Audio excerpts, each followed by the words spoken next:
Lo que le interesa es una política orientada a que los costes sean los mínimos posibles para obtener el máximo beneficio. Esto es muy fácil de entender. Y esto, por cierto, ya nos va explicando algunas de las características del modelo: de bajos salarios, de desigualdad, de precariedad, etc., de economía sumergida. Al empresario individual le interesa que los costes salariales sean lo menos posible, y la fuerza de trabajo es un coste para la empresa. Al empresario individual le gustaría, esto es una cosa que, en fin, yo cuando tratas, yo por mi profesión, pues tengo que tratar todos los días con ellos, con los empresarios y las patronales, y cuando hablas de estos temas lo notas enseguida. Es una cosa que se percibe en su manera de comprender el mundo, y lo digo con todo respeto, no sin ánimo de una polémica, que no, o sea, trato de trasladar un concepto que es real. Es decir, al empresario individual le gustaría que el trabajador fuera como las materias primas, que el trabajador fuera como las máquinas, que fuera lo más flexible posible y utilizarlo con el menor coste posible. Es decir, que el trabajador fuera una mercancía más, una mercancía cualquiera. Lo que pasa es que el trabajador no es una mercancía cualquiera. Por emplear la terminología de Marx, el trabajador es una mercancía específica. Es una mercancía que come, es una mercancía que habla, es una mercancía que piensa y a veces incluso se organiza y hace manifestaciones y se adapta. Pero sobre todo, ¿qué es lo que me interesa para enlazar y plantearos la contradicción que quiero introducir? Sobre todo, el trabajador es una mercancía que consume.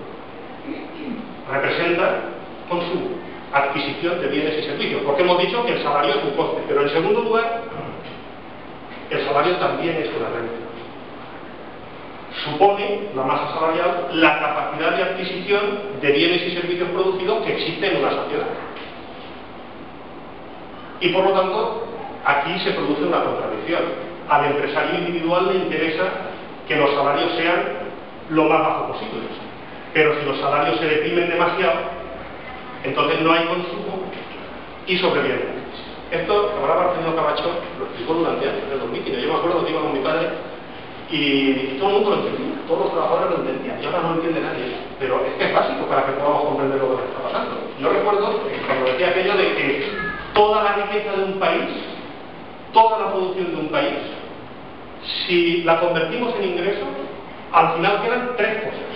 Tres, que son salarios, beneficios empresariales e ingresos del Estado. Lo repito: salarios, beneficios e ingresos del Estado.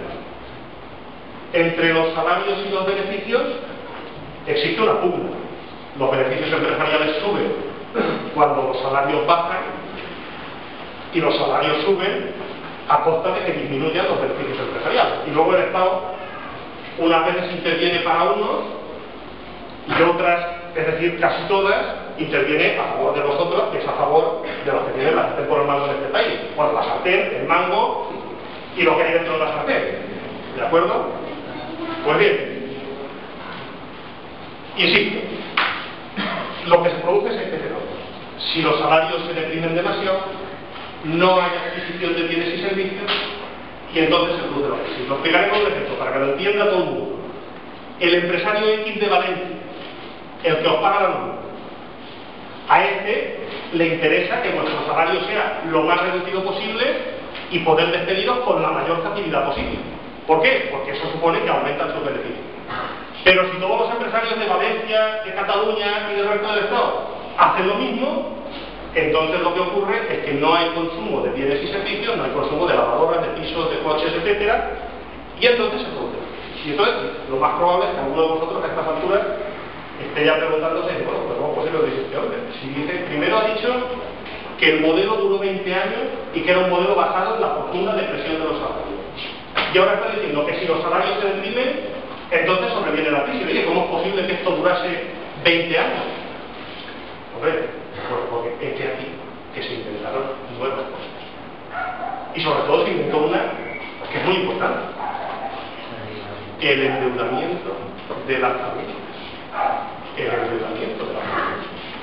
Efectivamente, como no había capacidad adquisitiva, ¿qué se hizo? Suministrarle a los trabajadores una enorme capacidad de pago. ¿Alguien se acuerda aquí de cómo era la vida antes de las tarjetas de crédito? No. Hombre, sí, si hacemos memoria nos acordamos, pero el crédito inundó completamente el conjunto de la economía y fue el elemento decisivo para poner a disposición de la población trabajadora una enorme capacidad de pago, a base de hipotecas, a base de ampliaciones de hipotecas, sobre la base de la expectativa de revalorización futura del bien, a base de tarjetas de crédito. Es decir, aquí poco menos tú vas por la calle y te pones un crédito. Era una cosa tremenda, te enviaban las tarjetas a casa, ¿no? ¿Acordáis?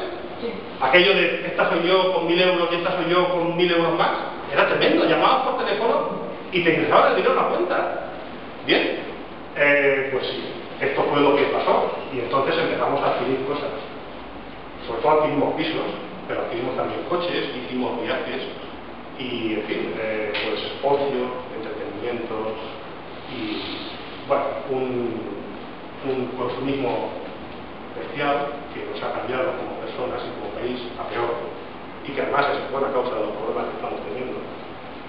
Y esto fue lo que teníamos. Yo os recomiendo la lectura, insisto en lo de la lectura, os recomiendo encarecidamente la lectura de una novela sensacional que se llama La Cadena, de José Saramago, donde probablemente encontraréis esta idea que yo estoy tratando de plantear sobre el consumo y el modelo desde el punto de vista cultural que se fue forjando. Entonces, sobre este tema, mirad, hay que concluir, y yo creo que hay que decirlo claro, que este modelo, basado en el endeudamiento como medio para darnos capacidad de pago y mantener la economía a flote, este modelo nos falló como personas. Provocó lo que Pasolini, allá por los años 60, en unos artículos que se llamaban los escritos corsarios, denominaba una mutación antropológica para definir lo que era el ser humano, el ciudadano, la persona, el trabajador, en el contexto de la sociedad económica. Una mutación antropológica. De alguna manera, los trabajadores se fueron aborrecando, se decía antes, y se fueron creyendo propietarios y empezaron a pensar como propietarios. En realidad no eran propietarios, porque el piso no es del trabajador, el piso es del dueño, como se está demostrando, y se demostrará más en el futuro, que están echando a la calle a la gente pobre. Uno de los vectores fundamentales del 15 de mayo, precisamente fue este, el movimiento de la plataforma de afectados por la hipoteca, y lo sigue siendo, y lo va a ser más en el futuro. Están echando a la calle a los parados, a los trabajadores pobres. Y ahí se demuestra que el piso no era del trabajador, el piso es del banco. Pero aunque el piso no fuera suyo, el trabajador empezó a pensar como un propietario. Empezó a creer, como decía mi madre, que así no ven el cosmos ambiunganises. Y bueno, pues fue cambiando la mentalidad de las personas. ¿Para qué necesitamos los sindicatos? Si somos ricos. ¿Para qué hace falta organizarse en el cielo? Si somos ricos y vivimos en el paraíso. Ya no hace falta luchar, no hace falta comprometerse, no hace falta soñar con una sociedad más justa e igualitaria para nuestros hijos. ¿Para qué? Si somos ricos y vivimos en el paraíso. Algunos decíamos, en aquella época, que el modelo era, en la más absoluta marginalidad, como podéis imaginarlo, que el modelo era socialmente injusto y ecológicamente insostenible. Pero cuando lo decíamos, pues nos miraban así, con displicencia, y decían: marxistas, del pasado, de lo que se cayó el derecho, no hay que apoyarlos, son viejos, tienen un discurso arcaico. Esto es lo que se decía, ¿o no? Bueno, sí, bien. Pues este era un poco el problema. Lo que ocurría mientras nosotros hacíamos todo esto, y no nos dábamos cuenta, es que a medida que nos endeudábamos, sin darnos cuenta, estábamos dejando en manos de los patronos, estábamos dejando en manos del capital financiero un poderosísimo instrumento de disciplina social. Porque las deudas son un instrumento de disciplina social. Así de simple el problema. Y ahora, cuando resulta que nos van a desplumar, y cuando ya se presiente la agresión, y cuando ya vemos la que tenemos encima, ahora la gente tiene miedo. Tenemos miedo. Tenemos miedo de que nos reduzcan el salario, tenemos miedo de perder el empleo. ¿Por qué? Pues porque tenemos que pagar una hipoteca, y la gente tiene miedo. y es normal que tengan menos. Y esta es la situación, y esto tiene mucha importancia por lo que luego diré en la parte final de la intervención, el tema del miedo y cómo vencerlo. Entonces, avanzando ya al punto nuclear al que quiero llegar. Tenemos un modelo con unas características que se prolonga durante 20 años basado en la depresión de los salarios, que se mantiene artificialmente gracias al crédito. ¿Y cuándo colapsa el modelo? ¿Cuándo empieza la crisis? ¿Y por qué la crisis es tan severa como está siendo? ¿Por qué nos está pasando lo que nos está pasando?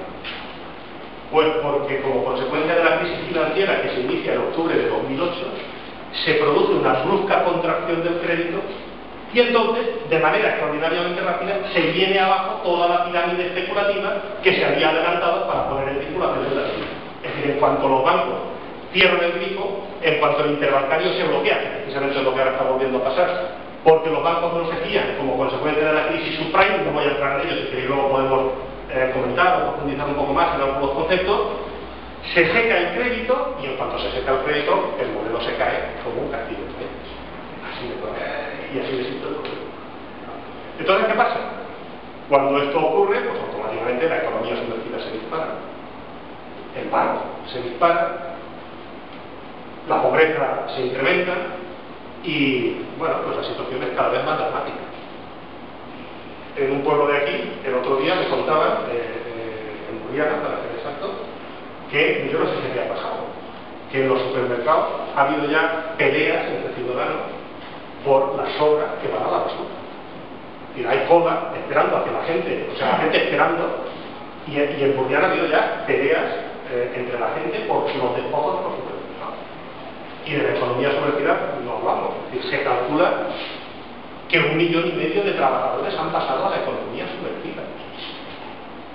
En este país se está creando de manera extraordinariamente rápida una jurisdicción de no personas, una jurisdicción de trabajadores pobres, que son los precarios, que son los inmigrantes, que están siendo apaleados, que están siendo achuchados y usados como simples mercancías. Yo voy a poner un ejemplo, el otro día de la Inspección de Trabajo, que como ha salido en prensa, del diario El Mundo, me veo plenamente autorizado a decirlo, aquí en la Comunidad Valenciana. Una actuación inspectora donde se detecta